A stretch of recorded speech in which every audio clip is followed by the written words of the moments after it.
৫৩টি স্বর্ণখচিত অলংকারযুক্ত নতুন গিলাফে সেজেছে পবিত্র কাবা শরীফ। পৃথিবীর বুকে এমন একটি ঘর যার দিকে মুখ করে প্রতিদিন কোটি কোটি মানুষ সিজদায় লুটিয়ে পড়ে। এমন একটি ঘর যার এক ঝলক দেখার জন্য হৃদয়ে ব্যাকুল হয়ে থাকে বছরের পর বছর। সেই পবিত্র কাবা শরীফ আজ সজ্জিত হয়েছে নতুন কিসওয়া হয় ভালোবাসা, শ্রদ্ধা ও ঈমানের এক অনন্য নিদর্শনে। আলহামদুলিল্লাহ, ইসলামী নতুন বছরের সূচনাকে কেন্দ্র করে পবিত্র মক্কায় কাবা শরীফের গিলাফ পরিবর্তন করা হয়েছে। নতুন এই কিসওয়া অত্যন্ত নিপুণ কারুকাজে তৈরি, যেখানে কালো রেশমি কাপড়ের ওপর সোনালী ও রূপালী সুতা দিয়ে খচিত রয়েছে পবিত্র কুরআনের আয়াত ও মহান আল্লাহর স্মরণ। কাবার নতুন কিসওয়ায় মোট ৫৩টি স্বর্ণখচিত অলংকারযুক্ত অংশ রয়েছে।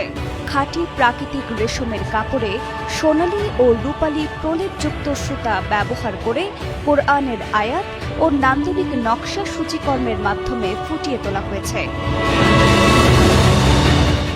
অত্যাধুনিক প্রযুক্তি, সূক্ষ্ম কারুকাজ এবং দক্ষ মানব শ্রমের সমন্বয়ে প্রস্তুত করা হয়েছে এবারের কিসওয়া। মক্কায় অবস্থিত King Abdul Aziz Complex for the Holy Kaaba কিসওয়া এর বিশেষজ্ঞ কারিগররা প্রায় ১১ মাস ধরে নিরলস পরিশ্রম করে গিলাফ তৈরির কাজ সম্পন্ন করেছেন।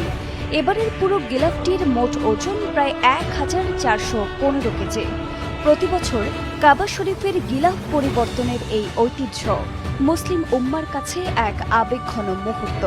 এটি শুধু একটি কাপড় নয়, বরং ইসলামের প্রতি ভালোবাসা, সম্মান ও আধ্যাত্মিক মর্যাদার প্রতীক। হজের মৌসুমে লাখো মুসল্লি এই পবিত্র ঘরকে কেন্দ্র করে তাওয়াফ করেন। কাবার চারপাশে তাদের সেই একসাথে ঘুরে চলা যেন বিশ্ব মুসলিমের ঐক্য, ভ্রাতৃত্ব এবং আল্লাহর প্রতি নিঃশর্ত আত্মসমর্পণের জীবন্ত ছবি। কাবা শরীফ মুসলমানদের প্রথম কিবলা নয়, বরং বর্তমান কিবলা, যার দিকে মুখ করে পৃথিবীর প্রতিটি প্রান্তের মুসলমান দিনে ৫ বার নামাজ আদায় করেন। এ ঘর আমাদের ঈমানের কেন্দ্র, আমাদের হৃদয়ের সবচেয়ে প্রিয় ঠিকানা।